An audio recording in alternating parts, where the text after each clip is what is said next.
Okay, आगे देख रहे हैं मैकेनिज्म। फिर एनी क्वेरी हो तो अभी पूछ लो। जो स्ट्रक्चर है वो हमें ध्यान में रखना है मैकेनिज्म को समझने के लिए। मैकेनिज्म ऑफ मसल कॉन्ट्रैक्शन में मेनली हम देख रहे हैं कि ये मैकेनिज्म में जो इन्वॉल्वेशन होगा उसमें न्यूरल सिस्टम इन्वॉल्व हो रहा है, सिग्नल आएंगे, न्यूरल सिग्नल आएंगे, एंड वो जो आप कह रहे हो कि आपको हाथ फोल्ड करना, अपना हैंड आप फोल्ड करना चाह रहे हो, ये आप अपने न्यूरल सिस्टम से सिग्नल को दे रहे हो, and when you that system process you are able to fold your hand. Clear? इसके रिजल्टेंट ही आप फोल्डिंग कर पा रहे हो।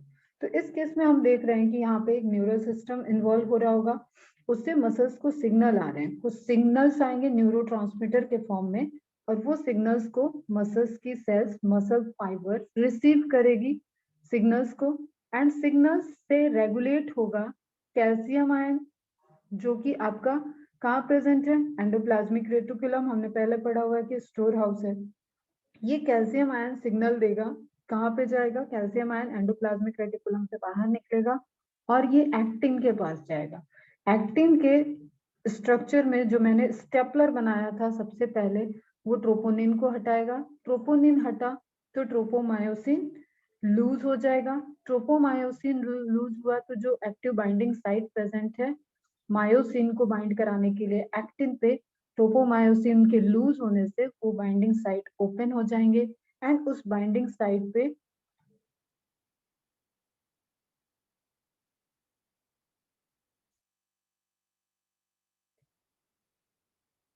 ठीक है, इस पे मायोसिन का हेड बाइंड कर जाएगा, एंड मायोसिन का हेड बाइंड करते ही अब तो वो मायोसिन एक्टिन को अपने ऊपर, मायोसिन हेड बाइंड कर जाएगा, और इससे मायोसिन और एक्टिन के बीच में एक क्रॉस ब्रिज का फॉर्मेशन हो जाएगा। देख लो पूरे स्लाइड पे मैं इधर उधर जहां जगह है वहां पे लिख रही हूँ, आप रिलेट करो, और इसी को हम देखेंगे one by one. Myosin actin का क्रॉस ब्रिज का फॉर्मेशन हो जाएगा, और इस फॉर्मेशन के बाद मायोसिन एक्टिन को अपने ऊपर स्लाइड करा लेगा। ओके, और एक्टिन स्लाइड हुआ तो वो जो एच जोन आपको दिख रहा था कि एच जोन में जगह थी, स्पेस था, वो जगह एक्टिन जो ओवरलैप मायोसिन को नहीं किया था, वो फ्री स्पेस पे एक्टिन आगे बढ़ जाएगा और पूरी की पूरी सार्कोमियर की जो साइट है, सार्कोमियर जो है वो कॉन्ट्रैक्ट कर जाएगा। ये है फिनोमेना कॉन्ट्रैक्शन का। इसी का रिवर्स करते हैं हम, मायोसिन और क्रॉस एक्टिन के क्रॉस ब्रिज को तोड़ेंगे, मायोसिन एक्टिन अलग, एक्टिन वापस अपनी जगह, ये फिनोमेना चलेगा। Is it clear? एक जनरल रफ आइडिया मिला तुम्हें कि क्या पढ़ाने वाली हूँ मैं? बच्चा फास्ट बताओ जरा, इज इट क्लियर?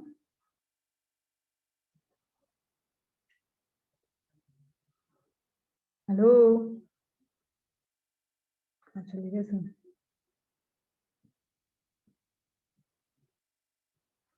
क्लियर है? ठीक है, तो अब इसको वन बाय वन देखते हैं स्टेप। आई थिंक समरी समझ में आ गई, तो अब स्टेप अपने आप हमें वन बाय वन देखेंगे, हम क्लियर हो जाएगा। इसको रिमूव कर रही हूँ मैं, और इस तरीके से बेटा आपको, अगर आपको मैकेनिज्म समझ में आई तो जिस तरीके से मैंने अभी लिखा, आप ऐसे लिखे हुए पे तो नहीं लिखोगे ऑब्वियसली, एक प्लेन पेपर पे इस पूरे पाथवे को लिख देना, मतलब इस पूरी प्रोसेस को पाथवे बना लेना, और वो मुझे सेंड कर देना, मैं एक बार चेक कर लूंगी। नाउ एनसीईआरटी के पॉइंट है, लिखने की नीड नहीं है, मार्किंग करो। Mechanism of muscle contraction is best explain by the sliding filament theory. Mark पहला एमसीक्यू। स्लाइडिंग फिलामेंट थ्योरी मतलब एक्टिन फिलामेंट है, मायोसिन फिलामेंट है, स्लाइडिंग हो रहा है इनके बीच में, कौन स्लाइड करता है? एक्टिन। कौन अपनी जगह पे है? मायोसिन। तो स्लाइडिंग फिलामेंट थ्योरी हो गया, क्लियर? विच स्टेट्स दैट, अगला MCQ, contraction of a muscle fiber takes place by the sliding of the thin filament over the thick filament। अब प्यारे बच्चों ये पता है, ये एक्टिन है, ये मायोसिन है, ठीक है। अब इसी को घुमा फिरा के तोड़ मरोड़ के पूछता रहता है क्वेश्चन, और जरा सा क्वेश्चन इधर का उधर हुआ तुम लोगों की हालत खराब हो जा रही है सॉल्व करने में, ठीक है। थिक के थिन के ऊपर थिक है, मतलब कौन सा कांस्टेंट है, यहीं पे हिडन हो गया। मायोसिन तो मूव ही नहीं कर रहा, मायोसिन मूव करा रहा है, ऐसे उसके हेड से बाइंड करेगा एक्टिन, और वो उसको ऐसे स्ट्रोक देगा, स्ट्रोक देगा। स्ट्रोक देगा, इधर की तरफ स्लाइड कराएगा। क्लियर? मार्क हुए? मार्क हुआ? Muscle contraction is initiated by a signal sent by, अगला क्वेश्चन देखो, muscle contraction is initiated by a signal sent by central nervous system via a motor neuron. Motor neuron क्या होते हैं? जो आपके muscle से जुड़ रहे हैं, जो सिग्नल्स को लेके आ रहे हैं वाया अ मोटर न्यूरॉन। एक सिग्नल आएगा और हमेशा नर्वस सिस्टम, अभी जब हम डिटेल में पढ़ाएंगे नर्वस सिस्टम, तो तुम लोग ये ब्यूटी देखोगे कि एक्चुअली नर्वस सिस्टम किस तरीके से सप्लाई दे रहा है। बट अभी हमें ये पता है कि मस्कुलर न्यूरल जंक्शन होते हैं, ये हमने छोटे क्लास में भी पढ़ा हुआ है। तो न्यूरल सप्लाई मसल्स तक आ रही है। न्यूरल सप्लाई के पास दो ऑप्शन है, या तो वो कहीं कनेक्टिव टिश्यू पे जाके खत्म हो जाए, या वो nervous system to nervous system supply को मेंटेन करता रहे। क्लियर है? जैसे आपने वहां पे देखा था ना कि पॉन्स से सिग्नल आया स्पाइनल कॉर्ड में, फिर यहाँ पे दूसरे न्यूरॉन्स ने सिग्नल लिया, फिर यहाँ से सिग्नल यूरिनरी ब्लैडर में जा रहा है। तो ये कैसे नर्वस नर्वस नर्वस आपस में दे रहे हैं, एंड लास्ट में कहीं जाके वो किसी मस्कुलर कनेक्टिव टिश्यू पे एंड हो रहा है वो सिग्नल। समझ रहे हो? तो ऐसा ही एक कनेक्टिव जंक्शन बनेगा, न्यूरोमस्कुलर जंक्शन, जिसमें नर्वस सप्लाई आएगी एंड उसको लास्टली रिसीव कौन करेगा? Muscular junction. जैसे जस्ट सपोज आपका जो, आपने किसी गर्म तवे को टच हुआ, आप तो घूमते घूमते किचन में गए थे कुछ करने और वहां पे गर्म तवा रखा था और उससे आपका स्लाइटली हाथ टच हुआ, तो आप तेजी से उसको मूव किए, वहां पे नर्वस सप्लाई ने पूरा वर्क किया, लेकिन वो सिग्नल मस्कुलर जंक्शन से नर्वस सप्लाई में गया एंड नर्वस सप्लाई से प्रोसेस होके वो मस्कुलर जंक्शन को आया, और जो आपकी हाथ हड्डी है इसमें हाथ के अंदर बोन, स्किन, मसल्स सब कुछ आ रहा है ना बेटा, तो वो पूरा सिग्नलिंग एक पाथवे बनेगा। डिटेल में बात करेंगे इस पे नर्वस सिस्टम में। अभी ये लाइन मार्क करना है अपने को कि muscle contraction is initiated by a signal sent by the central nervous system via a motor neuron. दो तरीके के न्यूरॉन होते हैं, सेंसरी न्यूरॉन और मोटर न्यूरॉन। अभी अपने को ये ध्यान, जो सिग्नल ले जा रहा है वो सेंसरी, जो लेके आ रहा है वो मोटर, सिंपल लैंग्वेज में। Clear? A motor neuron along with the muscle fiber, cell तक आ गया, नर्वस सप्लाई सेल तक आएगी। A motor neuron along with the muscle fiber connected to the constitute a motor unit, और वहां पे एक पूरी क्या बनेगी? मोटर यूनिट, इन दोनों के मिलने से, जहां पे सिग्नल्स का ट्रांसपोर्टेशन होगा। ओके बच्चा? ठीक है, जैसे आप वाटर को ट्रांसपोर्ट कराते थे, मिनरल्स को ट्रांसपोर्ट कराते थे, कि यू नो कि इलेक्ट्रिक इंपल्स आ रहा है नर्वस सप्लाई में, अब उस नर्वस सप्लाई को एक्शन करना है, तो there is something like action potential, जो नर्व इलेक्ट्रिक इंपल्स के फॉर्म में ट्रांसफर हो रहा है, और फाइनली जिस साइट पे उसका रिजल्टेंट एक्शन होना होगा, वो वहां पे प्लाज्मा मेम्ब्रेन में अगेन एक जो पोलराइजेशन डिपोलराइजेशन बताया था ना, ये फिनोमेना चलती रहती है। प्लाज्मा मेम्ब्रेन पोलराइज्ड है, एक्शन पोटेंशियल जनरेट हुआ उस जगह पे, तो उसका पोलराइजेशन चेंज हो जाएगा, वो डिपोलराइज्ड हो जाएगा। क्लियर? और तब तक वो प्रोसेस रहेगा, फिर नॉर्मल होगा तो रिपोलराइजेशन हो जाएगा। Are you getting my point? ये कब पढ़ाया हुआ है कहाँ? ईसीजी जब पढ़ा रहे थे तब बताया था। तो इसी तरीके की एक नर्व इंपल्स की पोलराइजेशन को आपको पूरा पढ़ना है नर्वस सिस्टम। अभी हमने क्या बोलना है कि यहाँ पे जो सप्लाई आ रही है, जो नर्वस सप्लाई आ रही है, और जो मस्कुलर उसको रिसीव करने वाला था, ये सब मिलके एक कंस्टिट्यूट अ मोटर यूनिट, एक मोटर यूनिट को बनाएंगे, जिसमें सिग्नल का आदान प्रदान होगा। Is it clear? एकदम स्टेप बाय स्टेप है। Now the junction between a motor neuron और कहाँ है? मसल फाइबर, मसल फाइबर की आउटर लेयर सार्कोलेमा। कोई डाउट? जंक्शन किसके किसके बीच में बनेगा? अगर हम बोलें कि जंक्शन ही बन रहा है, न्यूरोमोटर जंक्शन है, और एग्जैक्टली उसमें कौन पार्टिसिपेट किया? जैसे कैपिलरी की वॉल, ठीक है, एल्वोलाई की वॉल, कैपिलरी की वॉल, बेसमेंट मेम्ब्रेन, तो जंक्शन किसके बीच में? एल्वोलाई की वॉल एंड कैपिलरी की वॉल के बीच में। उसी तरीके से यहाँ पे अगर हम कह रहे हैं कि न्यूरोमस्कुलर जंक्शन एक बन रहा है और उसमें उसमें इलेक्ट्रिक इंपल्स का ट्रांसपोर्टेशन हो रहा है, तो that junction form between the motor neuron, जो नर्वस सिस्टम का पार्ट हो गया, और वो सिग्नल फाइनली दे किसको रहा है? मसल फाइबर को। मसल फाइबर एक एनिमल सेल है, आउटर लेयर उसकी क्या हो जाएगी? प्लाज्मा मेम्ब्रेन और मसल की आउटर लेयर को क्या बोलते हैं, प्लाज्मा मेम्ब्रेन को क्या बोलते हैं, सार्कोलेमा। ये ऑलरेडी तुम लोग जानते हो।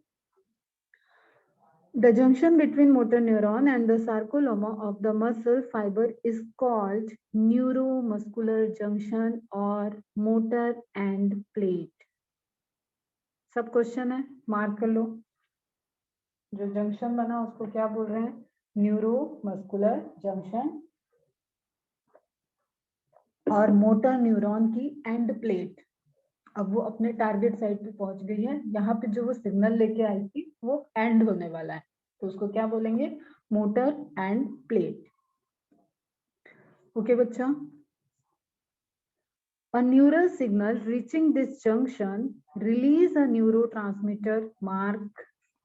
जो नर्वस सिस्टम के सिग्नल को लेके आने वाले मॉलिक्यूल है उनको बोलते हैं neurotransmitter.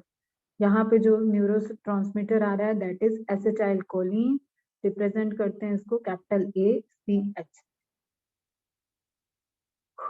Is it clear,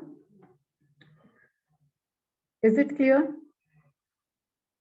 simple सी थ्योरी एक अभी समझो कि ABCD ये चार है नर्वस, एंड फाइनली हम बोल रहे हैं M तक ये पहुंच गए, ऐसे ऐसे आते आते M पे पहुंच रहे हैं। M है मस्कुलर टिश्यू, तो यहाँ से यहाँ से यहाँ बार बार इलेक्ट्रिक इम्पल्स जनरेट होता है, रिसीव होता है, फिर प्रोसेस होता है, फिर आगे बढ़ता है। तो फाइनली यहाँ पे जब आ रहा है तो इसको इसकी जो प्लाज्मा मेम्ब्रेन मिलेगी वो नर्वस सेल की न्यूरॉन्स की प्लाज्मा मेम्ब्रेन तो हुई नहीं, वो है सार्कोलेमा, वो है मसल फाइबर की मेम्ब्रेन। तो ये ऑलरेडी पोलराइज्ड रहेगी, इस पे इलेक्ट्रिक इम्पल्स अब ट्रांसफर हो रहा है, क्लियर? तो ये मेम्ब्रेन यहाँ पे एक एक्शन पोटेंशियल जनरेट होगा, इसको बोलते हैं एक्शन पोटेंशियल। अपनी लैंग्वेज में बताओ, जो तुम लोग जानते हो केमिकल पॉइंट ऑफ व्यू से, इलेक्ट्रोकेमिकल पढ़ा है, बताओ व्हाट इज एक्शन पोटेंशियल।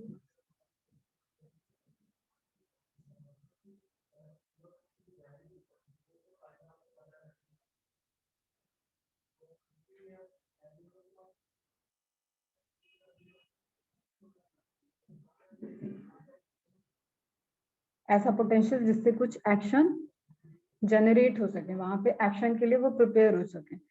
चलो अभी देखो, neural signal reaching this junction release a neurotransmitter, name आ गया acetylcholine, which generates an action potential in the sarcolemma. किसी को कोई डाउट है, फटाफट पूछो।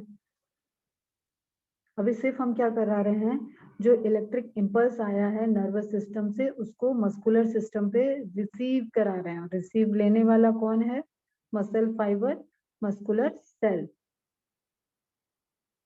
एनी डाउट, कोई डाउट बेटा? एमसीक्यूज समझ में आ रहे हैं, यहाँ से मार्किंग हो गई, आगे बढ़ू मैं? Okay good, clear. तो अरे यार,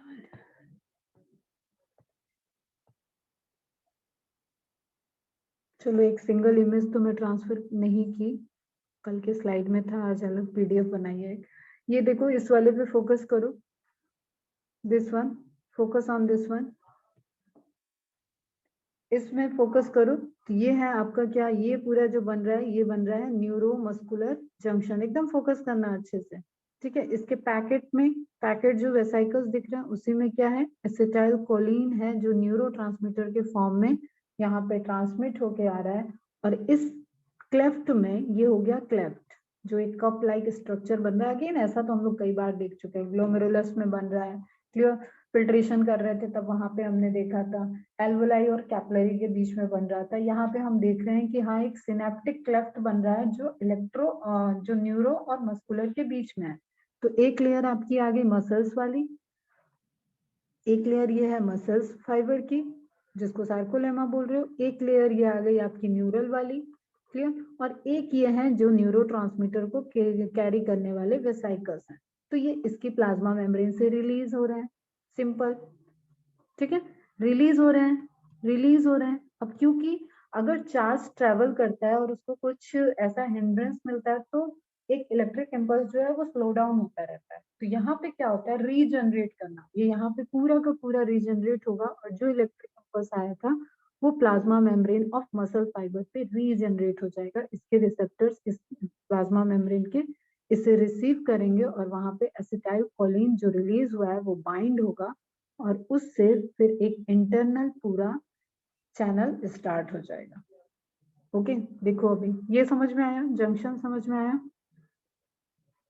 मैकेनिज्म की हम बात करें तो मैकेनिज्म में इसके बाद क्या होना है, देखो सिंपल एयर जो एरो है उनको फोकस करो और जो हम बोल रहे हैं उस टाइम में वही सुनो। एक एक स्टेप को देखना। अभी पहला स्टेप हमने ये वाली बात की, ये वाली बात की है, क्लियर? ये वाला प्रोसेस हो गया, रिसीव हो गया। अब एसिटाइल कोलाइन का सिग्नल से प्लाज्मा मेम्ब्रेन क्या हो गई, चार्ज हो गई, या यू कैन से ऑलरेडी वो चार्ज होती है तो डीपोलराइज्ड हो गया, चार्ज का चेंज हो गया और एक एक्शन पोटेंशियल जनरेट हो गया। एंड आपको पहले का पूरा स्ट्रक्चर याद है तो आपको याद होगा कि मसल फाइबर के चारों तरफ आपने देखा था कि plasma membrane, multi nucleated condition, plus वहां पे और क्या एक चीज थी, एंडोप्लाज्मिक रेटिकुलम। ये वाला इमेज दिखाते हैं, है यहाँ पे, ठीक है, एंडोप्लाज्मिक रेटिकुलम। उस एंडोप्लाज्मिक रेटिकुलम को आप देख रहे हो कि वो पूरी की पूरी उसकी जो कैल्शियम स्टोरेज है, जो कैल्शियम स्टोरेज है, ये सिग्नल की वजह से ये सारी जो येलो वाले पोर्शन दिख रहे हैं ना आपको, येलो वाले पोर्शन, ये वाले इन सबको सिग्नल, वो सिग्नल जो एक्शन पोटेंशियल जनरेट हुआ वो प्लाज्मा मेम्ब्रेन से एंडोप्लाज्मिक रेटिकुलम में आएगा और उस सिग्नल की वजह से कैल्शियम आयन जो स्टोरेज हाउस है एंडोप्लाज्मिक रेटिकुलम जिसका, वहां से कैल्शियम बाहर आया। कैल्शियम बाहर आएगा तो कहाँ आ जाएगा, सार्कोप्लाज्म में। क्लियर है यहाँ तक की बात, समझ में आई? तो अभी इलेक्ट्रिक इंपल्स जनरेट होके, ये वाली इमेज देखो, ये वाली इमेज में देखो, ये जो पर्पल वाला पोर्शन आपको दिख रहा है ये पूरा एंडोप्लाज्मिक रेटिकुलम का नेटवर्क है ये, और ये एक स्पेसिफिक जो पूरी डेप्थ तक बांध के जा रही है सारे मायोफाइब्रिल को, वो क्या हो गया, टी टिब्यूल उसको बोलते हैं। और सिंपली क्योंकि सार्कोलेमा इस तरीके से है, सार्कोलेमा से ये पूरी आपको डेप्थ में जाती हुई दिख रही है, तो you can relate it like a T shape structure. ये टी शेप दिख रहा है आपको, that's why it is T-tubule. So T-tubule is nothing, it is a part of sarcoplasmic reticulum.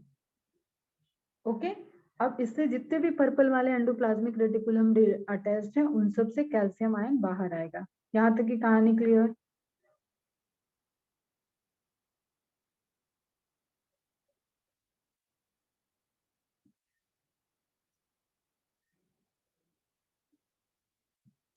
चलो वापस देखते हैं एनसीईआरटी क्या कह रही थी। थ्योरी पूरी एनसीईआरटी की रखनी है, समझने के लिए आप मैकेनिज्म समझते चलोगे, इमेज देखोगे। ओके, तो T-tubule brings action potential into interior to of muscle fiber। ये जो टी शेप का आपको स्ट्रक्चर दिख रहा है इसी के थ्रू जो एक्शन पोटेंशियल जनरेट हुआ इस मेम्ब्रेन पे, वो एक्शन पोटेंशियल इसकी मेम्ब्रेन की लेयर को पकड़ के आगे बढ़ गया और इस एक्शन पोटेंशियल की वजह से सारे रिलेटेड एंडोप्लाज्मिक रेटिकुलम से, जो कि यहाँ पे सार्कोप्लाज्मिक रेटिकुलम है, उसमें कैल्शियम आयन जो स्टोर है वो रिलीज होगा।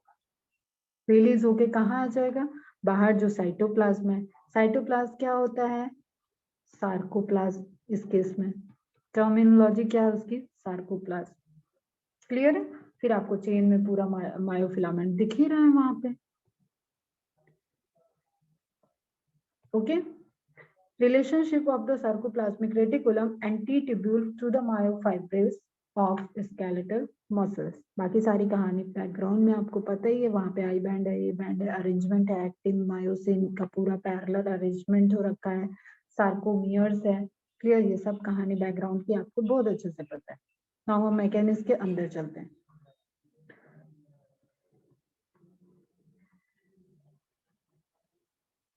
This spreads through the muscle fibre. पूरा मसल फाइबर की जितनी लेंथ रहेगी उस लेंथ के अकॉर्डिंग, ऑब्वियसली हमें पता है सार्कोप्लाज्मिक रेटिकुलम वेल डेवलप्ड है, और वैसे भी सार्कोप्लाज्मिक रेटिकुलम सेल में प्लाज्मा मेम्ब्रेन से लेके न्यूक्लियर मेम्ब्रेन तक डिस्ट्रीब्यूटेड होता है। That's why we call it endoplasmic reticulum. Plasma के अंदर का network, that is endoplasmic reticulum. ये सिंपल सी सेल की चैप्टर की बेसिक्स है और आप सबको याद होगी। This spreads through the muscle fiber, पूरे मसल फाइबर की लेंथ में वो स्प्रेड हुआ and cause the release of calcium ion into the sarcoplasm. अब साइटोप्लाज्म दिया होगा तो वो भी करेक्ट है अगर ऑप्शन में सार्कोप्लाज्म नहीं दिया है तो। कॉमन सी बात है, इसको हमेशा ध्यान में रखना है। मसल सेल का cytoplasm also known as sarcoplasm. Increase in calcium ion level leads to, अब देखो अगले स्टेप पे जा रहे बेटा, आके ये क्या करेगा, साइटोप्लाज्म में सार्कोप्लाज्म में कैल्शियम आया रिलीज होके, तो अब ये क्या करेगा, leads to the binding of calcium with a subunit of troponin. कहाँ प्रेजेंट था, वही स्टेपलर है जो हमने प्लैटिनम का स्टेपलर गोल्डन तार के ऊपर लगाया था मोतियों के बीड्स में। तो स्टेपलर हटाया, very good, on actin filament and thereby remove the masking of active sites for myosin। जो masking structure में हमने पढ़ा था कि उस पे मायोसिन उस पे ग्लोबुलर एफ एक्टिन फिलामेंट पे मास्किंग कर रखा है, मतलब क्लोज कर रखा है, कैप की तरह लगा हुआ है जहां पे मायोसिन बाइंड हो सकता है। Just because of loosening of that tropomyosin thread, वो स्पेस आपको विजिबल दिखेंगे और उस स्पेस से मायोसिन का हेड बाइंड कर जाएगा। इंपॉर्टेंट पॉइंट है। Utilizing the energy from ATP hydrolysis, देखो बहुत इंपॉर्टेंट बेटा, ये समझने वाली चीज है, ध्यान से सुनना। जनरली आप ये दिमाग में बैठा रहता है कि एटीपी ले रहे हैं तो एनर्जी को यूज ही कर रहे होंगे, इस प्रोसेस में एनर्जी यूज हो रहा है। यहाँ क्या है, मायोसिन ज्वाइन करने के पहले, मायोसिन ज्वाइन करने के पहले एटीपी की हाइड्रोलिसिस से एनर्जाइज्ड हो जाता है, उसके अंदर एटीपी की एनर्जी आ जाती है। That's why utilizing the energy from hydrolysis. अगर अभी नहीं समझोगे ना, दोबारा कभी ये लाइन पढ़ोगे तो घूम जाएगा दिमाग।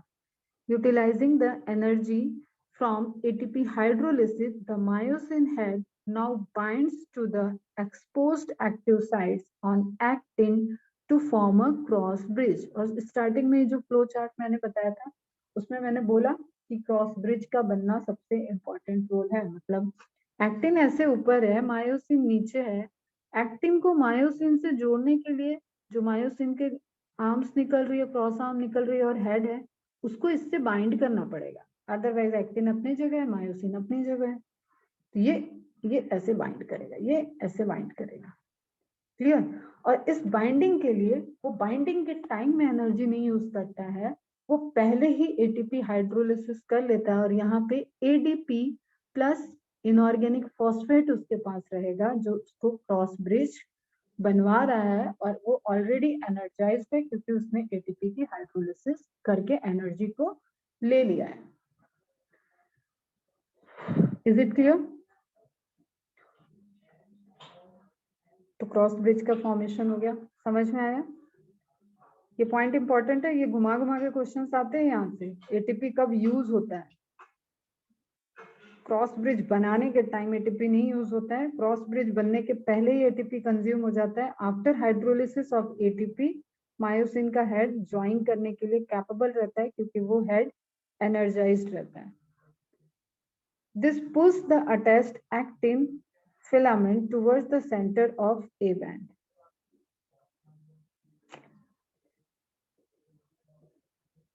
अब ये सिंपल सा आपका स्लाइडिंग मैकेनिज्म हो गया, कल जो एनिमेशन दिखाया था उस तरीके से, कि अभी जो ये हरकत हुई है, मायोसिन अटैच हो गया, तो अब मायोसिन क्या करेगा, मायोसिन सिंपली अपने साइड में पुश करेगा, पुश बैक।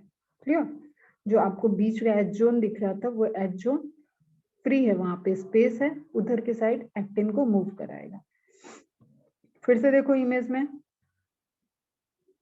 कोई हवा प्रोसेस नहीं है, बहुत अच्छे से समझना है। ये मायोसिन का थ्रेड दिख रहा है हमें, this is myosin thread. Clear. Myosin thread से क्रॉस आर्म हमने कल पढ़ी थी और हेड पढ़ा था। हेड मीरोमायोसिन वाला जो फिलामेंटल है, वो सारी चीजें।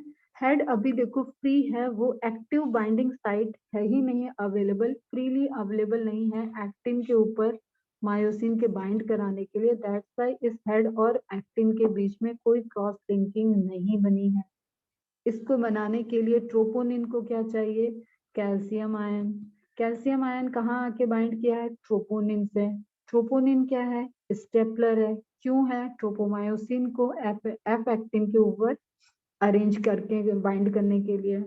कैल्शियम आयन के ट्रोपोनिन से बाइंड होते ही जो कैल्शियम ट्रोपोनिन यूनिट बनी है उससे ट्रोपोनिन का स्टेपलिंग कमजोर हो जाता है और ट्रोपोमायोसिन रिलैक्स हो गया। तो वो जो बाइंड था चारों तरफ और ये मास्किंग कर रखा था बाइंडिंग साइट को, वो बाइंडिंग साइट फ्री हो गया। Now binding sites for cross bridges exposed है, तो अब ये जो हेड लटक रहे हैं ये सारे हेड अपने अपने बाइंडिंग साइट पे आके बाइंड कर गए। ओके बच्चों, ठीक है, क्लियर। अब इसने ये बाइंड कर गया है, ये मैंने कल बताया था एक एंगल पे होता है, तो इसका मतलब ये इधर मूव कर सकता है ना, ये इधर की तरफ मुड़ा है, ये इधर मूव कर जाएगा, इधर मूव कर जाएगा। जब ये इतनी सी चीज हिला रहा है, मायोसिन अपनी जगह से नहीं हिलता है, ये बात ध्यान रखना। जो मूव होने वाला फिलामेंट है that is actin. Myosin actin को मूव करा रहा है जस्ट यूजिंग इट्स आर्म। ये जो आर्म है उसका जो एंगल पे घुमा हुआ है, इसको वो स्ट्रोक दे रहा है, ऐसे ऐसे स्ट्रोक दिया, relax, stroke, relax, stroke, relax. तो स्ट्रोक देने पे जो एक्टिन के हेड से ये जुड़ा हुआ है, ये सारे का सारा फिलामेंट ये आगे खींच देगा। रिलैक्स हुआ, छोड़ दिया, वो आगे गया, रिलैक्स। समझ में आई बात?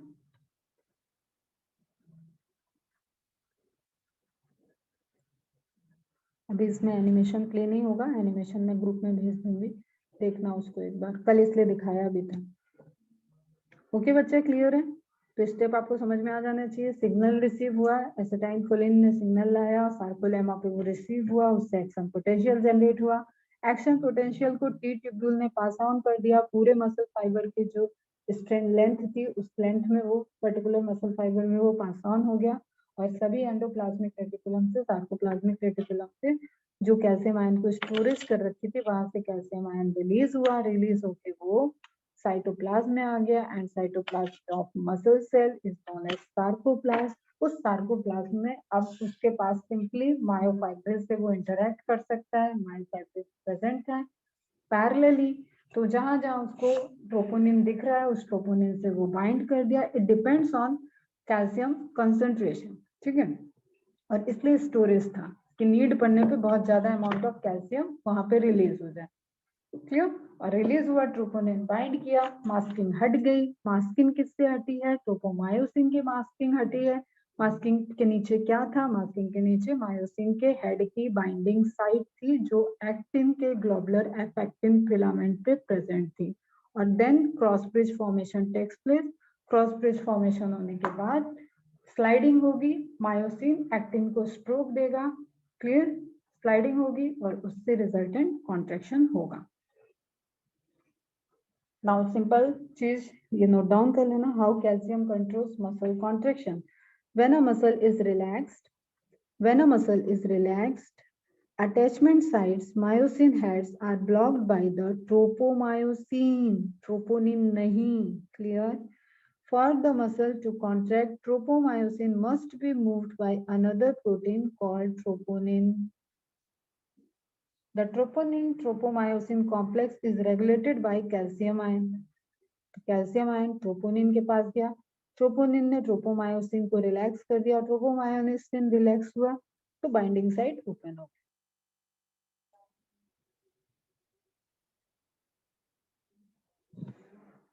ठीक है, concentration in the muscle, concentration in the muscle centre, troponin tropomyosin, okay, calcium ion concentration से रेगुलेट होगा।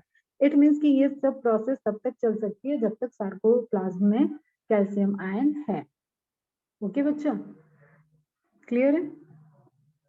तो एब्सेंस ऑफ कैल्शियम आयन, यहाँ पे आप इमेज को देखो, अगर फोकस करो तो एब्सेंस ऑफ कैल्शियम आयन में मसल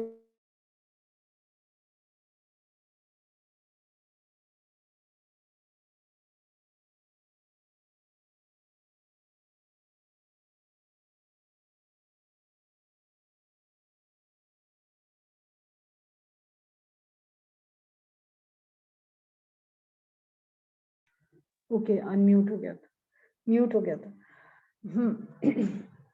सुनो, कैल्शियम को जो एब्सेंस ऑफ कैल्शियम की बात कर रहे हैं, मसल क्यों रिलैक्स है? क्योंकि मायोसिन की एक्टिन पे बाइंडिंग जो साइट है वो साइट ओपन नहीं है, वहां पे हेड उसका बाइंड नहीं हो सकता है, that is masked by the tropomyosin and mask is stable by the stapler troponin. Okay, and second is image क्या शो कर रहा है, presence of calcium ion. Calcium ion ने रेगुलेट किया है कॉन्ट्रेक्शन को by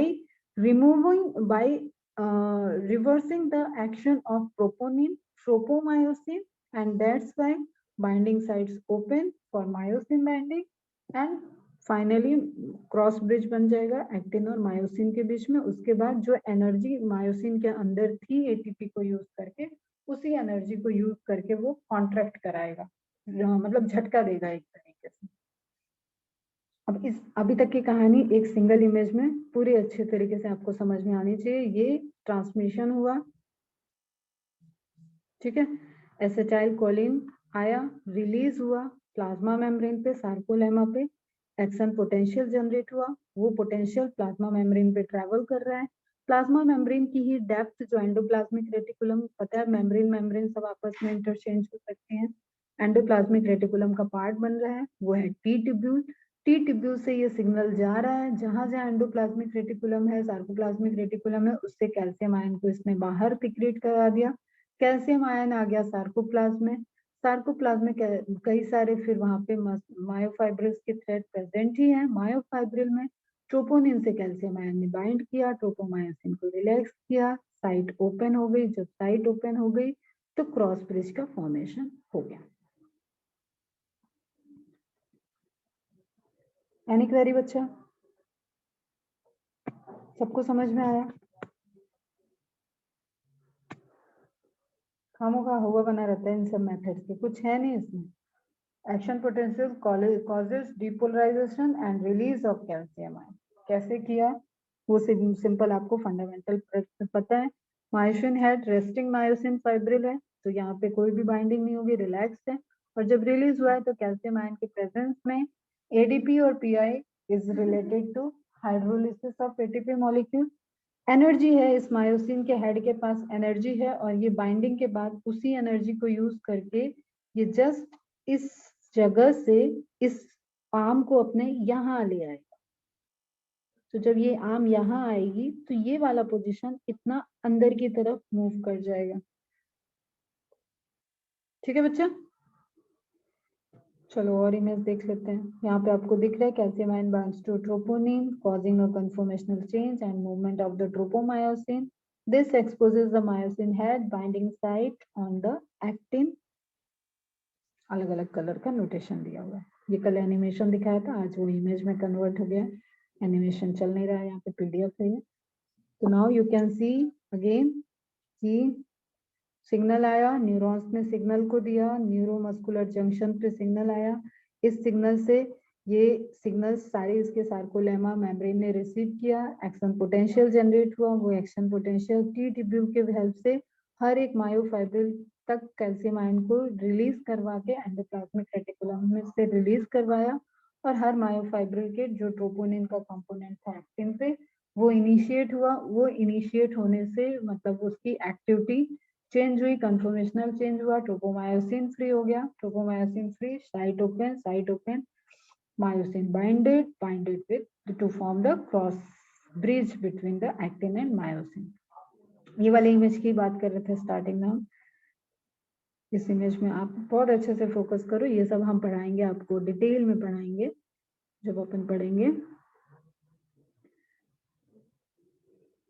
ये लिखा है सिनेप्सिस. सिनेप्सिस मीन्स एक क्लेफ्ट का बनना, एक स्पेस, एक क्लेफ्ट, एक स्ट्रक्चर, एक यूनिट. तो मस्कुलर सिनेप्सिस हो. न्यूरल सिनेप्सिस भी होते हैं जो न्यूरल के बीच में प्रेजेंट होते हैं. क्लियर? ठीक है, टी ट्यूब्यूल समझ में ही आ रहा है, ये भी समझ में आ गया. नाउ देखते हैं कॉन्ट्रैक्शन में हो क्या रहा है, जोन्स में क्या क्या चेंजेस हुए. अगेन एनसीईआरटी है, नोट डाउन नहीं करना है, जस्ट अपनी एनसीईआरटी में मार्क करो.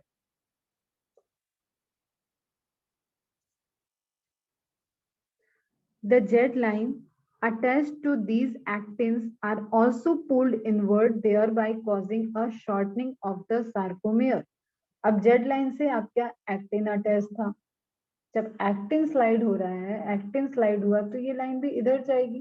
क्लियर? इधर जाएगी, इधर जाएगी, इधर का भी पूरा इधर जाएगा. सार्कोमेयर दूसरी यूनिट भी इस साइड जाएगी, इधर की जेड लाइन भी इधर जाएगी.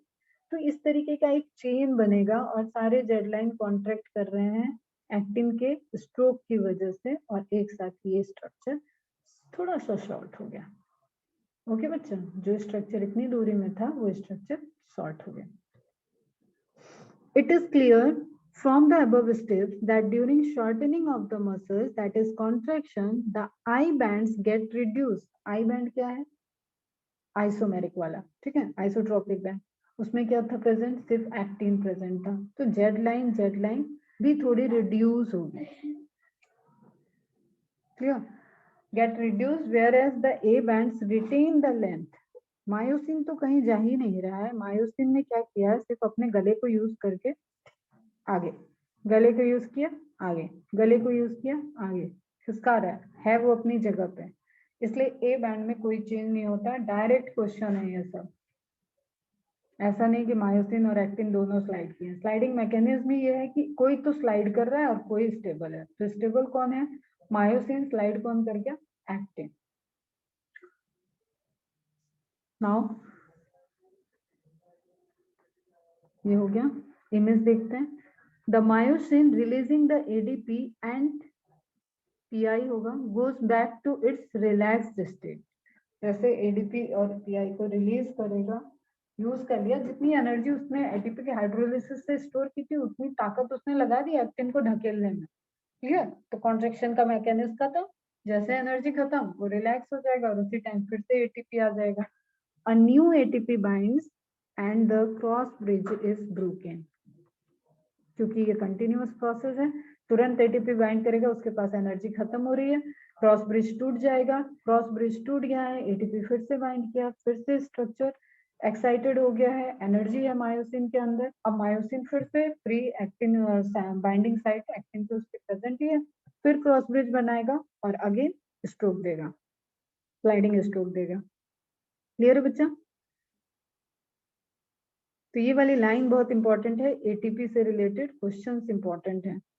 न्यू एटीपी बाइंड्स, ये नया एटीपी होगा जो बाइंड करेगा और वो वापस से एनर्जाइज करेगा, और ये कॉन्ट्रैक्शन में रोल नहीं प्ले कर रहा है, ये रिलैक्सेशन में रोल प्ले करेगा।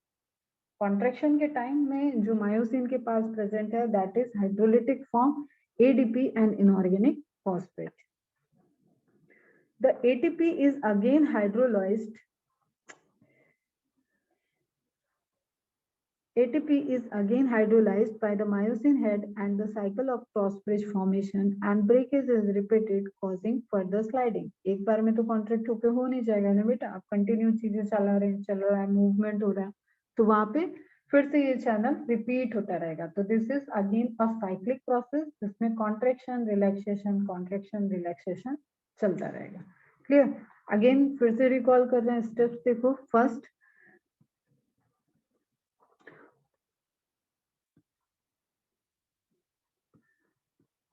देखो, myosin heads hydrolyse ATP and become reoriented and energise.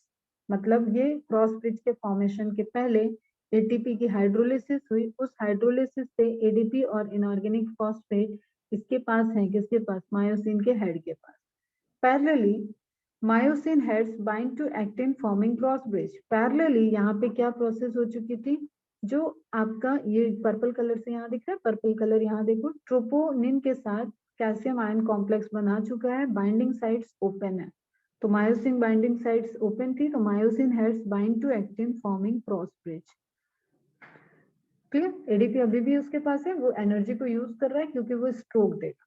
Myosin cross bridge rotate towards centre, rotate towards centre यही मतलब हुआ, इसने इसको बेंड किया टुवर्ड्स द सेंटर, सेंटर की तरफ जहां पे एच जोन प्रेजेंट है, towards centre of the sarcomere power stroke, क्योंकि ऑलरेडी वो एनर्जाइज था तो उस एनर्जी को उसने यूज किया, और इसी को बोलते हैं स्लाइडिंग पावर स्ट्रोक या contraction power stroke. Clear? Now stroke खत्म, एनर्जी खत्म, एटीपी अगेन आया, रिलैक्स, ये क्रॉस ब्रिज टूटेगा, रिलैक्स हो गया, मायोसिन तो ऑलरेडी अपनी जगह था उसका। ये देखो, ये जो इमेज आपको दिख रहा है ना, 1 2 3 1 2 3, ये मूवमेंट को शो कर रहा है, ये सीधा हो गया, ये यहाँ तक बेंड हो गया था और फिर से ये अपने नॉर्मल पोजीशन पे आ गया। As myosin heads bind ATP, the cross bridge detach from actin. Clear? तो ये क्वेश्चन है बेटा कि क्रॉस ब्रिज तोड़ने के लिए एटीपी यूज हो रहा है या जोड़ने के लिए यूज हो रहा है? तो बेसिकली एटीपी अभी हाइड्रोलिसिस नहीं हुआ है, हाइड्रोलिसिस होते हुए फिर से उसमें एनर्जी आ जाएगी और वो दूसरे रिएक्शन दूसरे बार के स्ट्रोक के लिए प्रिपेयर हो जाएगी। तो क्रॉस ब्रिज तोड़ने के लिए एटीपी बाइंड कर जाता है। ओके, फिर से वही साइकिल, पहला स्टेज आ जाएगा, एटीपी यूज कर लिया तो ये एनर्जाइज्ड हो जाएगा, एडीपी में कन्वर्ट हो जाएगा, हाइड्रोलिसिस ऑफ एटीपी होगा, बाइंडिंग साइट ओपन है, वो बाइंड करेगा, स्ट्रोक देगा, रिलैक्स होगा, फिर अपनी जगह पे आएगा, बार बार रिपीटेड साइकिल तब तक चलती रहेगी जब तक साइटोप्लाज्म में सार्कोप्लाज्म में calcium ion present. Is it clear? समझ में आया सबको? एलम बेटा, आयुष, परेहा, इकरा, ईशा, कश्मीरा, केतकी, मनाली, यश, श्रावणी, सुयस, फटाफट रिप्लाई करो। Is it clear?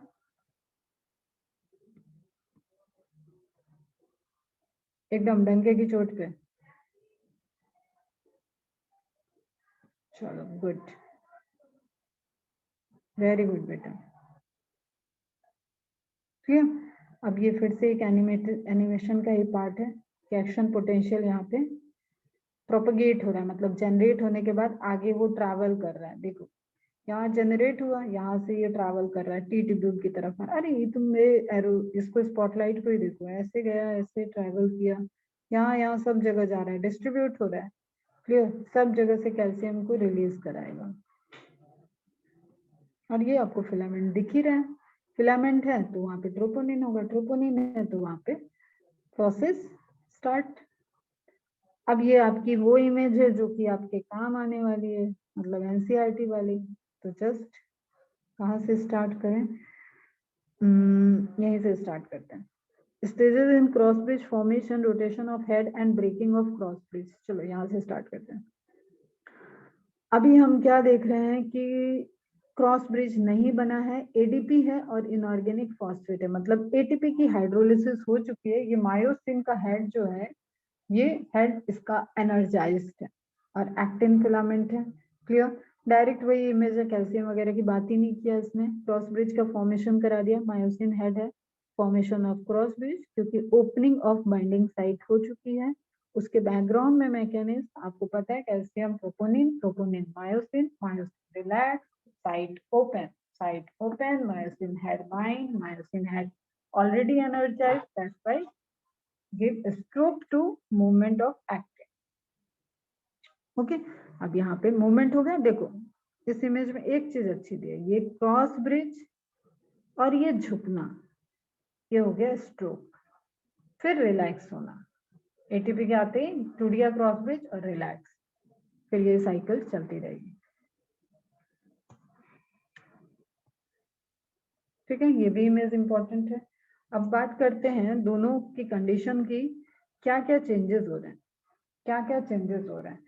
तो ये रिलैक्स्ड है, ये कॉन्ट्रैक्शन है एंड ये मैक्सिमम कॉन्ट्रैक्शन है, मतलब 2-1 है, 2A है एंड ये 2B है, दोनों ही कॉन्ट्रैक्शन है। यहाँ पे कॉन्ट्रैक्शन स्टार्ट हो गया, यहाँ पे मैक्सिमम जितनी लिमिट है उस सार्कोमियर की, तो maximum contraction is the smallest length of sarcomere. Are you getting my point? क्या बोला मैंने?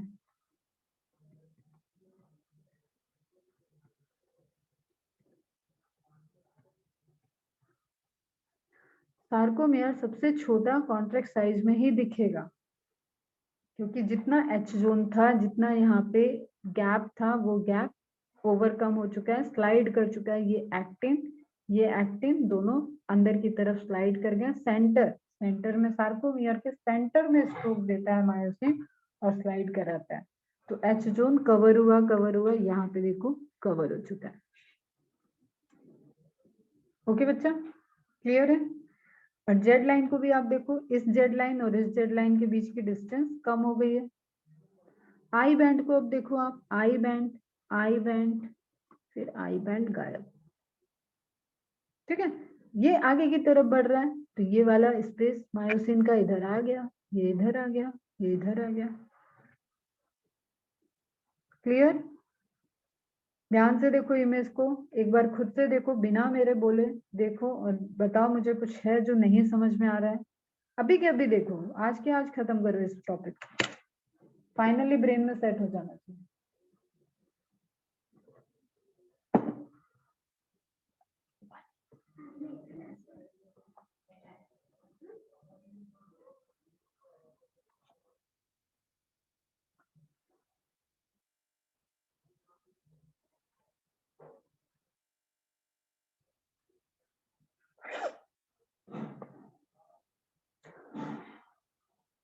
किसमें फर्क नहीं पड़ा है? सिर्फ फर्क मायोसिन की स्ट्रेंथ में नहीं पड़ रहा है, ए बैंड के रीजन में फर्क नहीं पड़ रहा है। ए बैंड की चौड़ाई लंबाई उतनी ही है, बाकी सब चीजें चेंज हो गई।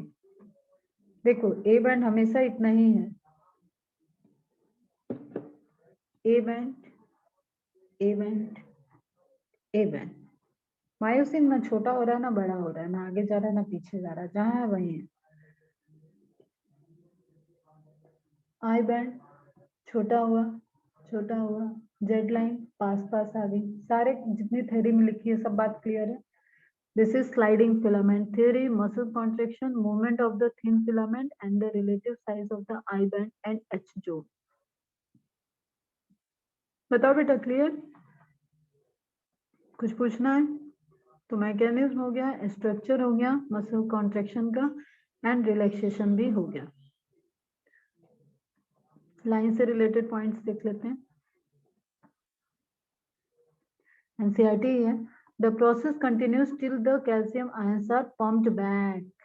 ये क्वेश्चन है बेटा, कब तक ये प्रोसेस, ये साइकिल चलती रहेगी? जब तक कैल्शियम आयन वापस न चला जाए। कहाँ कहाँ? सार्कोप्लाज्मिक रेटिकुलम के अंदर। Ions are pumped back to the sarcoplasmic cisternae. अब बड़ा अच्छा वर्ड दे दिया सिस्टर्नी, तो स्ट्रक्चर याद होना चाहिए। एंडोप्लाज्मिक रेटिकुलम के 3 पार्ट थे, tubules, cisternae and vesicle. Clear? तो सिस्टर्नी में ये वापस चलेंगे, resulting in the masking of acting filament. फिर पूरी प्रोसेस रिवर्स, ट्रोपोनिन अपने जगह, ट्रोपोमायोसिन को टाइट करके स्टेपलर लग जाएगा और एज ए रिजल्टेंट मायोसिन की जो बाइंडिंग साइट थी एक्टिन पे वो फिर से क्लोज हो गई। This caused the return of jet lines back to their original position, that is relaxation. तो डायरेक्ट पूछेगा रिलैक्सेशन के टाइम में क्या चीज आपको दिखेगा? उसमें जेड लाइन को ऑब्जर्वेशन करके अगर उसने ऑप्शन दे दिया या सारे ऑप्शन दे दिए और एक्सेप्शन पूछ लिया, इनकरेक्ट पूछ लिया, तो आपको सभी चीजें ध्यान में होनी चाहिए। रिलैक्सेशन में अगर देखो एक ऑप्शन मैंने बता दिया, binding site mask, clear, troponin at proper place. Third one is jet lines reverse to their original position. Sarcomere becomes the achieve the longest length, that all are indicative of relaxation. ये जो 4 point अभी मैंने बोले, ये चारों indicative हैं किस चीज के? कि रिलैक्स स्टेज में है। H zone clear, H zone visible, that is again relaxation. The reaction time of the fiber can vary in different muscles. Obviously, muscles कितनी एक्टिव है, कितनी बार उसको कॉन्ट्रेक्शन रिलैक्सेशन करा रहे हो, कोई मसल्स कम रिलैक्स हो रही है, कम कॉन्ट्रैक्ट हो रही है, कोई बहुत ज्यादा कॉन्ट्रैक्ट रिलैक्सेशन है, उस पर वेरी कर रहा है।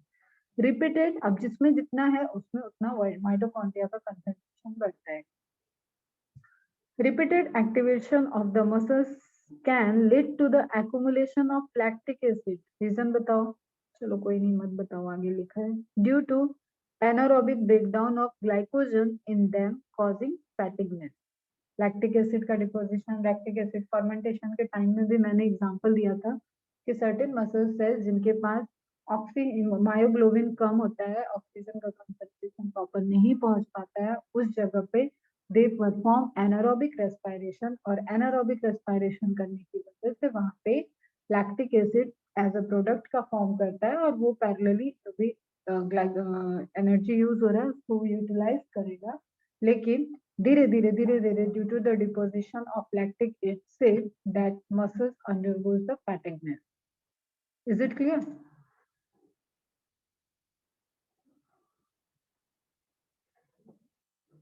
क्लियर है? ठीक, now muscles contains a red color oxygen storing pigment called myoglobin. एक एमसीक्यू मिल गया आपको, मायोग्लोबिन हीमोग्लोबिन में कंपैरिजन पूछता है, ध्यान रखना है। मायोग्लोबिन मसल्स में रेड कंटेंट दिखाने वाला और जो कि ऑक्सीजन को बाइंड भी करेगा, ऑक्सीजन को स्टोर कराएगा। मायोग्लोबिन ज्यादा है तो रेड हो गया, नहीं है तो व्हाइट हो गया। तो उसी से रिलेटेड है, myoglobin content is high in some of the muscles which gives a reddish appearance. इसका मतलब जिसमें हाई है वहां ऑक्सीजन हाई है। ऐसी मसल्स एरोबिक रेस्पिरेशन करेंगी, ऑक्सीजन को यूज करके वो रेस्पिरेशन करेंगी। और जहां मायोग्लोबिन कम है मतलब ऑक्सीजन की सप्लाई कम है, कॉन्ट्रेक्शन का मैकेनिज्म ज्यादा चल रहा है, ज्यादा एनर्जी उनको चाहिए सेलुलर रेस्पिरेशन करना है, तो they will prefer the lactic acid fermentation. Myoglobin का थोड़ा सा नोट्स लिख लोगे बेटा। एक जो सबसे बड़ा डिस्टिंक्टिव फीचर है, आप हीमोग्लोबिन में आपने 4 चेन दिखा था, लेकिन this is a single polypeptide chain. Myoglobin single polypeptide chain होती है विथ 154 अमाइनो एसिड। एक मायोग्लोबिन को बनाने में एक पॉलीपेप्टाइड चेन लग रही है जिसके अंदर 154 अमाइनो एसिड के मोनोमर यूनिट प्रेजेंट है। फॉर्मूला याद करने की नीड नहीं है, नोट कर लेना बस। डाल्टन में उसका वेट याद करने की नीड है, पता होना चाहिए। 17,183 डाल्टन मॉलिक्यूलर वेट होता है।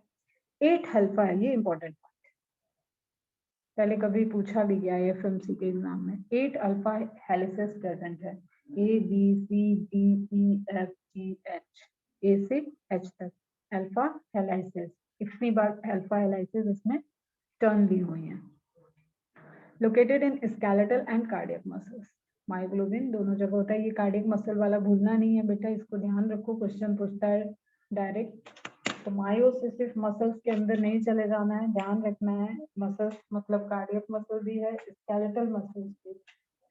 हेलाइसिस मींस बायोमोलिक्यूल में पढ़ाया ना, बीटा प्लीटेड सीड और अल्फा हेलाइसिस। ये इस तरीके से प्लीटेड फॉर्म है, ये बीटा प्लीटेड सीड है, और इस तरीके से फॉर्म होगा तो अल्फा हेलाइसिस।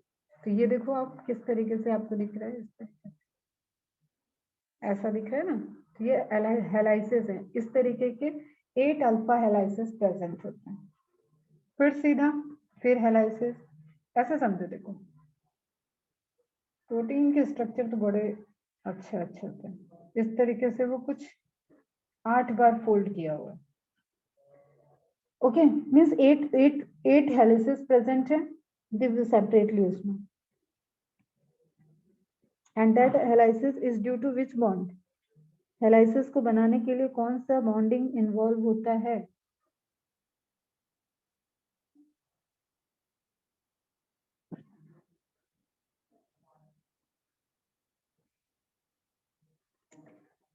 एलम बेटा, प्रोटीन में फॉस्फेट, डीएनए में ना शुगर फॉस्फेट, प्रोटीन में नहीं, डीएनए में, डीएनए हेलिक्स में। यहाँ पे आपका क्या रहेगा? डाइसल्फाइड ब्रेजेस। करेक्ट है मनाली।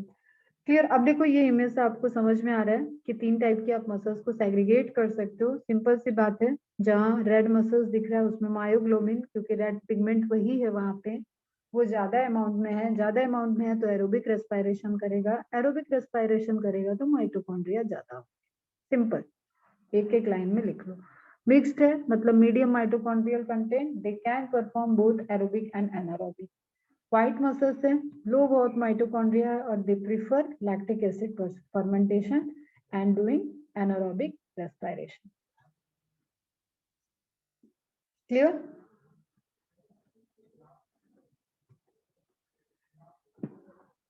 तो जहां पे आपका रेड कलर का अपीयरेंस दिख रहा है वहां पे मायोग्लोबिन्स के अमाउंट ज्यादा है, कंसंट्रेशन ऑफ मायोग्लोबिन्स ज्यादा है, जो रेड पिगमेंट है एक तरीके से ऑक्सीजन को स्टोर करने के लिए। Such muscles are called the red fibers. These muscles also contain plenty of mitochondria, simply aerobic, which can utilize the large amount of oxygen stored in them for ATP production. Cellular respiration की mechanism हो गई है। These muscles therefore can also be called aerobic muscles. पूरा passage important है ये. On the other hand, some of the muscles possess very less quantity of myoglobin and therefore appear pale or whitish, creamish or whitish color की दिखेंगी. These are the white fibers.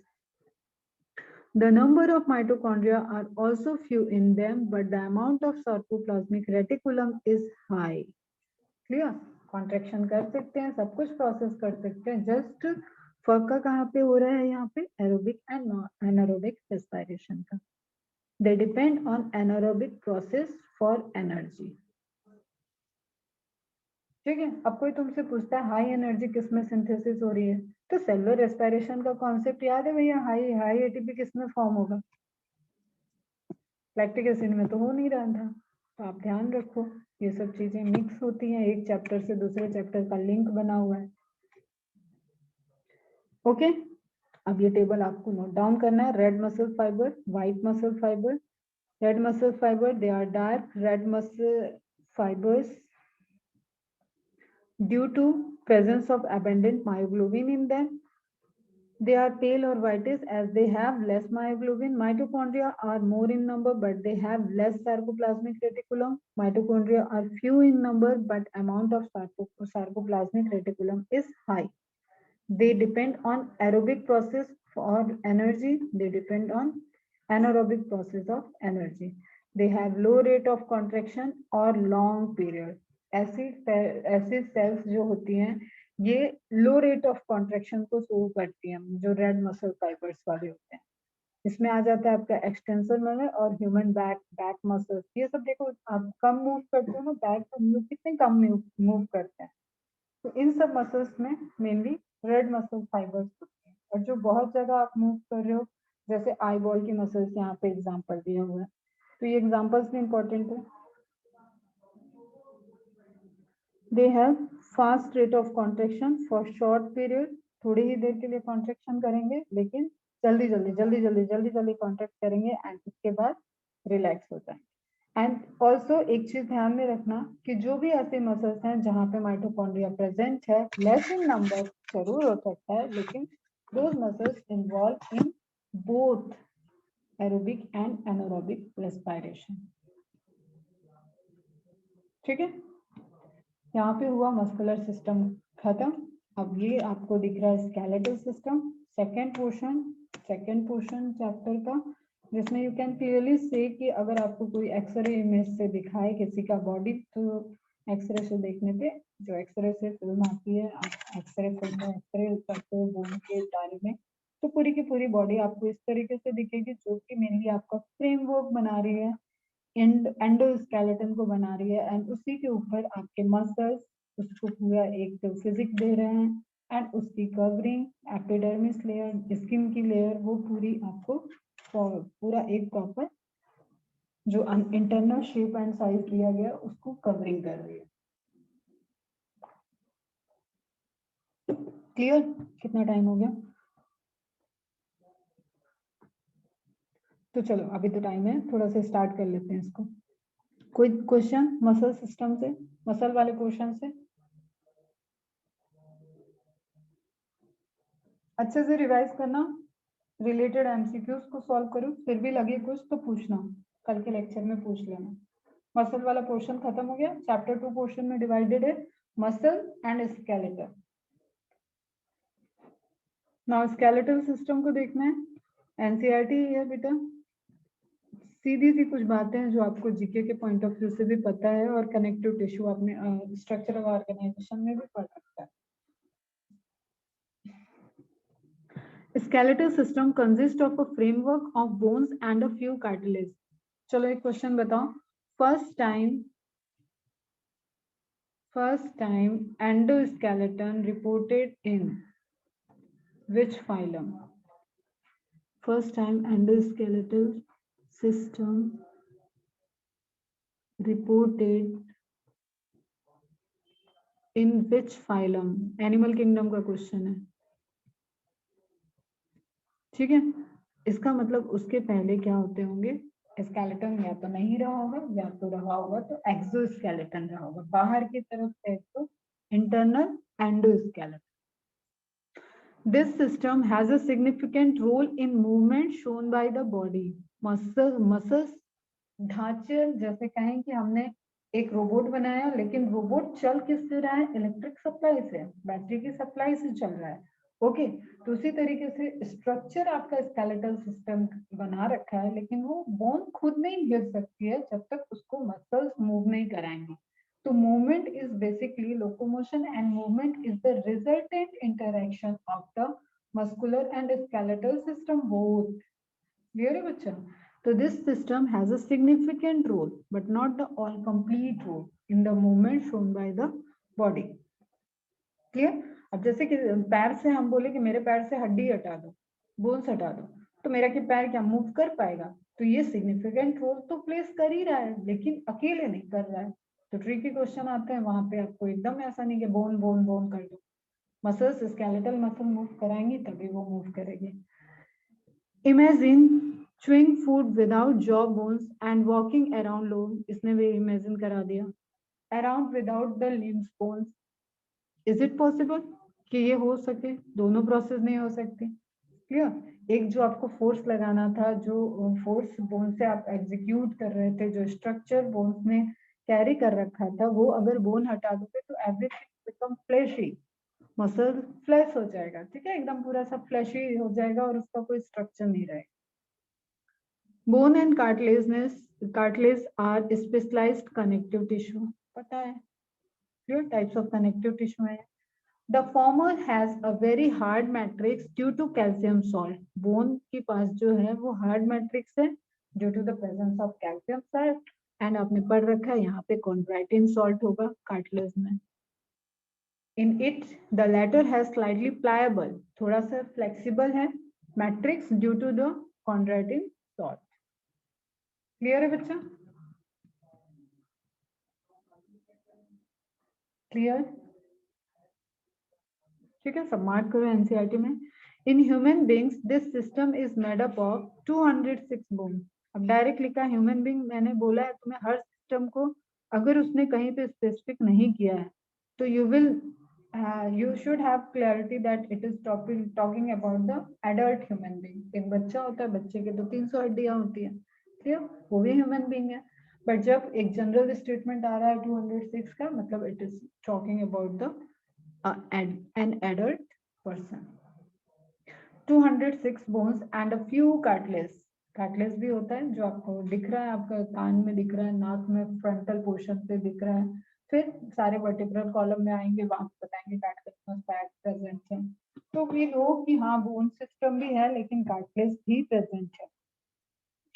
It is grouped into 2. अब पूरे system को 206 को divide करते हैं और बड़ा अच्छा डिवीजन है, बड़ा अच्छा, आपको पूरा लिंक करके 206 इक्वल टू बोन्स लानी है. Clear? It is grouped into two principal division, the axial and the appendicular skeleton.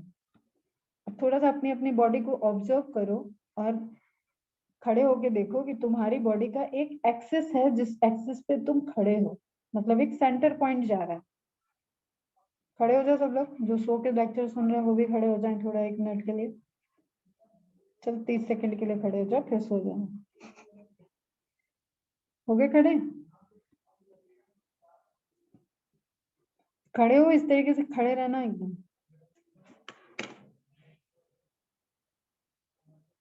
खड़े हुए बोलो हाँ या ना. अब खड़े होके देखो, तुम्हारी एक सेंट्रल एक्सिस है. क्लियर? एक तुम्हारी सेंट्रल एक्सिस जा रही है, एक एक्सिसली पोजीशन जा रही है. इस एक्सिस में जो भी बोन्स आ रही है, जो भी बोन आ रही है उसको तुम करोगे एक्सियल स्केलेटन. स्केलेटल सिस्टम बड़ा अच्छा है, मजेदार है. Axial skeleton. ठीक. अब बात क्या आता है, तुम्हारे ऊपर अपेंडिसेस निकले हुए हैं. तुम अगर सिर्फ इतना स्ट्रक्चर हो तो ये तुम्हारा एक जगह पे है, बाकी तुम्हारे उभार निकले हुए, अपेंडिक्स निकले हुए, ठीक है, अपेंडिसेस निकले, तो बाकी सारे लिम्स वाले पोर्शन प्लस गर्डर्स जिससे वो अटैच्ड है उनको बोलते हैं अपेंडिकुलर स्केलेटन. अब बैठ जाओ. तो समझ में आया एक्सियल स्केलेटन और अपेंडिकुलर स्केलेटन, एकदम क्लियर रहना चाहिए। अभी 200 को डिवाइड करके जाना, पूरी 206 हड्डियां खत्म करनी है अपने को। तो पहले उनको छोटे छोटे पार्ट में बांट लें। तो अभी तो मेजर पार्ट हमने बांटा 2 टाइप्स में। एक जो हमारे लिम्ब से अटैच है, जो हमारी एक्सिस के बाहर निकले हुए हैं। जस्ट अपने हाथ फैलाओ, हाथ बाहर की तरफ है, पैर भी थोड़ा सा आप ले जाओ तो एक्सिस से वो बाहर की तरफ है, स्ट्रेचिंग करते हैं जैसे।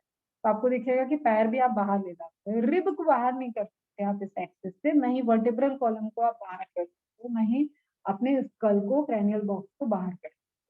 तो जो एक एक्सिस पे है वो सब आ गए एक्सियल स्केलेटन में। जो बाहर की तरफ मूव हो सकते हैं, इससे अटैच्ड है, वो सब कहाँ पे आ गए आपके अपेंडिकुलर स्केलेटन। अब एक ही स्केलेटन में मार्किंग की हुई है ब्राउन से और लाइट येलो कलर से, क्रीम कलर से, तो यू कैन रिलेट कि ये वाला पोर्शन आपका क्या है, एक्सिस वाला, एक्सियल। एक में ब्राउन कलर का दिख रहा है, ये एक्सियल को शो कर रहा है, एंड ये वाला आपका शो कर रहा है अपेंडिकुलर। ये एक्सियल, ये अपेंडिकुलर, जो ब्राउन पोर्शन मार्किंग है। ठीक है। अब इन्हीं में सारी बोन्स को हमें देखना है कि क्या क्या बोन्स हो रही हैं, क्या क्या बोन्स के डिविजन करते हुए पढ़ते चलना है। तो सबसे पहले किसको उठा लें, एक्सियल स्केलेटन को करते हैं। और एक्सियल स्केलेटन में भी किससे स्टार्ट करते हैं, अपर पोर्शन से, जो स्टार्ट हो जाएगा आपका स्कल वाले पोर्शन पे। And you know skull included both cranium and facial bones. Skull जब आप बोलते हो तो skull is not only skull, that is made up of facial and cranial box both. ठीक है, चलो इसको करते हैं कैलकुलेट। अब कहानी ये है कि 206 में से 80 बोन्स जो है वो है आपके एक्सियल। 206 में से 80 बोन्स हैं जो वो आपके आ गए एक्सियल स्केलेटन में, जो आपको इस इमेज में ब्राउन कलर का दिख रहा है।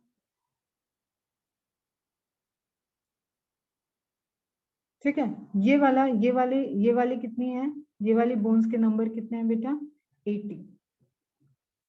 कितना रह गया रिमेनिंग, कैलकुलेशन पूरा फिट होना चाहिए। 206 माइनस 80 कितना हुआ, 126। तो पेरीफेरल पे आपका कितना है, मतलब अपेंडिकुलर स्केलेटल में कितना है, 126। तो पहली कैलकुलेशन यही रखो। इतनी बात क्लियर।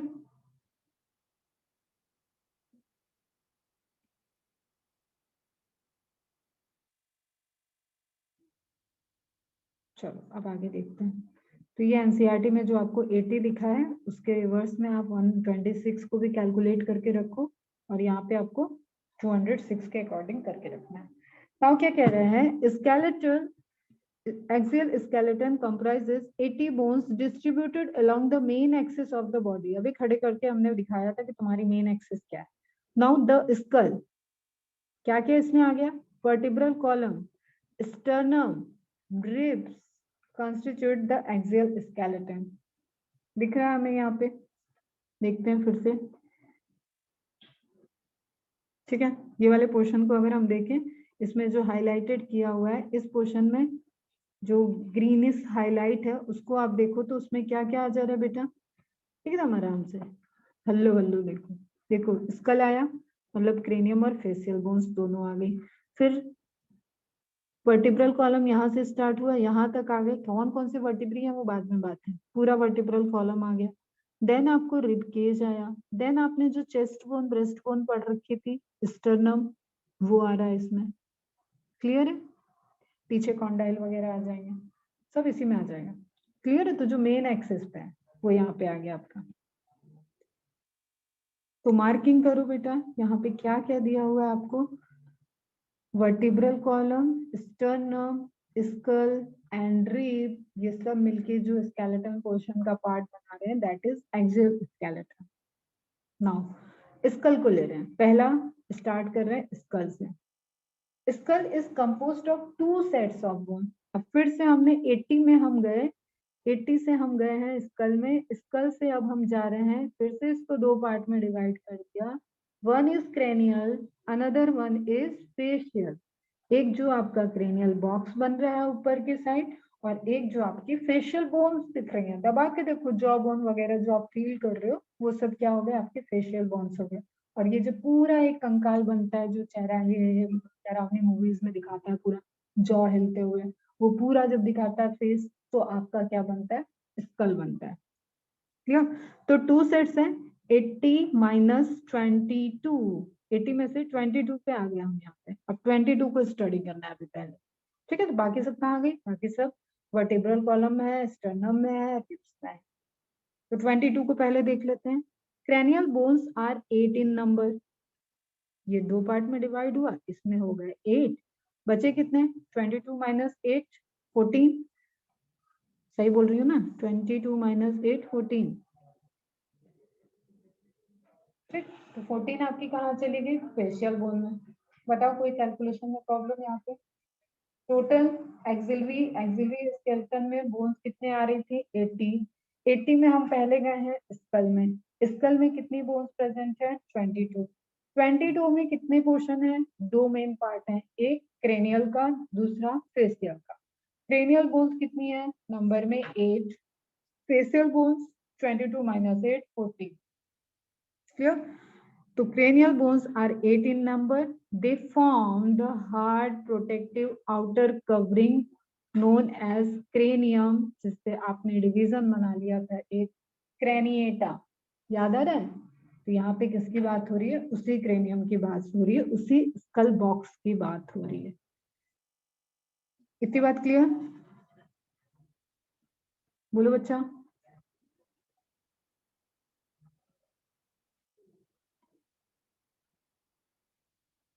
Very good. अब हमने क्या किया, हमने स्कल को तोड़ दिया। स्कल को तोड़ के हम देख रहे हैं कि स्कल का एक पोर्शन हो गया क्रेनियम, ये वाला, जिसको हम लोग, क्योंकि वो एक चैम्बर की तरह होता है, that's why it is also known as cranial vault. Clear? और एक पोर्शन हम देख रहे हैं कि ये आ गया आपका फेशियल वाला। तो फेशियल बोन्स, क्रेनियल बोन। अब देखने में तो ये बड़ा लग रहा है, पता चला 18 को, 8 को इधर कर दिया, 14 को इधर कर दिया। अरे इधर बड़ी साइज की बोन है, इधर छोटी साइज की बोन। ओके बच्चा, क्लियर है? तो आप यहाँ पे, अभी मैंने क्या किया, सिर्फ और सिर्फ क्रेनियम को और फेशियल को अलग कर। क्लियर है? चलो अब 8 क्रेनियल बोन को पहले डिवाइड करते हैं। एक क्रेनियल बोन, 8, हमें कैलकुलेशन पे पहुंचना है 8। तो 8 में क्या क्या आ रहा है, देखो स्टार्ट करते हैं। आपका जो फ्रंटल है, पहले फ्रंटल से स्टार्ट करते हैं। ये जो आप माथा बोलते हो, that is the frontal, number में 1। इसके पीछे पैराइटल, नंबर में 2। आप हाफ स्कल, आप लैटरली देखो तो हाफ दिख रहा है, तो एक इधर होगा एक उधर, पैराइटल 2। पैराइटल कान के पास जो एंड हो रहा है, दैट इज टेम्पोरल, टेम्पोरल। ठीक है, अगेन एक इधर एक उधर, तो नंबर में 2। ऑक्सीपिटल जो पीछे की तरफ है, जहाँ पे कहते हैं छोटा दिमाग होता है, यहाँ पे अटैक नहीं करना चाहिए ना, तो वो बेहोश हो जाता है इंसान। मूवीज में देखोगे पीछे से कोई मारता है तो यहीं पे मारता है, यहाँ पे। ठीक है, तो ऑक्सीपिटल हो गया। ओके, फिर ये तो आपको समझ में आ गया। फ्रंटल, पैराइटल, पीछे सबसे आगे फ्रंटल, उसके पीछे गया पैराइटल। पैराइटल एक इधर है एक इधर है, फ्रंटल पूरा आगे से एक है, नंबर में 1 कर दिया हमने। पैराइटल नंबर में 2, टेम्पोरल नंबर 2, फिर पीछे की तरफ एक ऑक्सीपिटल। तो 1 1 2 एंड 2 पैराइटल 2 टेम्पोरल, ये हो गए आपके टोटल 6। अब बचे 2 और। एक है आपकी एथमॉइड बोन, जो आपके ऑक्सीपिटल जो आंखें हैं उसके पीछे पूरा जो ग्रुप बना रहा है, दैट इज एथमॉइड बोन। दोनों आंखों के पीछे ये हो गई आपकी 1, नंबर में 1। एक है आपकी स्फेनॉइड बोन, ये जो आपके आंखों और कान के बीच में आपको फील हो रहा है, ऊपर की तरफ, ऊपर की तरफ, नीचे वाली आ जाएगी फेसियल में। ठीक है, जो मार्किंग दिखा रहा, ये हो गई आपकी स्फेनॉइड। तो टोटल 8 बोन्स हो गई। कोई शक?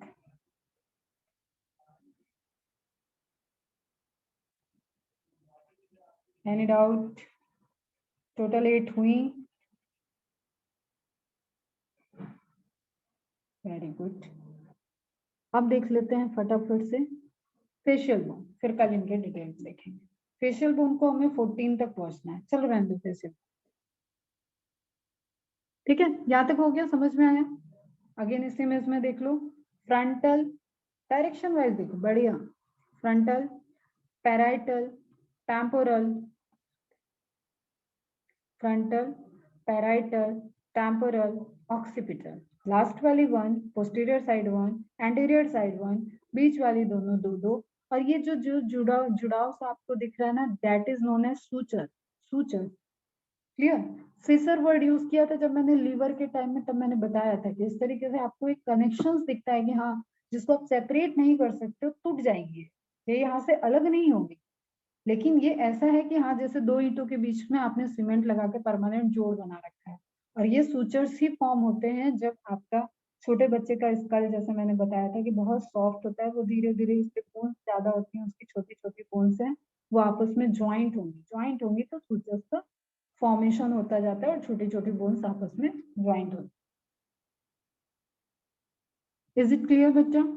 फिर एथनॉइड बोन है and sphenoid bone are those bones that directly surround the vein. Injuries that penetrate these bones are often fatal. Obviously, sir की चोट, पता है हेलमेट पहनना, ये सब नियम कानून ही इसलिए चलता है ताकि सर में चोट ना है। Often fatal. In contrast, damage to the facial bone. Facial bone से अगर आप कंट्रास्टिंग वे में लोगे तो जॉ को टूटना, जॉ सबसे स्ट्रॉन्ग बोन है, लेकिन फिर भी उसके टूटने से आपकी जान नहीं जाएगी। क्रैनियल बोन्स, क्रैनियल का जो स्कल बॉक्स है, अगर इसमें किसी के डैमेज होता है तो it will risk. Clear? To the facial bones while disfiguring are usually not fatal. वही मतलब फेशियल बोन में अगर कुछ प्रॉब्लम हुआ तो चेहरा की बनावट चेंज होगी, लेकिन फैटलिटी नहीं होगी। एक क्वेश्चन है, अगर आपसे कोई पूछता है तो आपको ये क्लियर रहना चाहिए। Is it clear? चलो लेक्चर ओवर कर रही हूँ मैं। बाय बाय, टाटा, अच्छे से रिवाइज करना, क्वेश्चन सॉल्व। बाय बेटा, बाय, टेक केयर।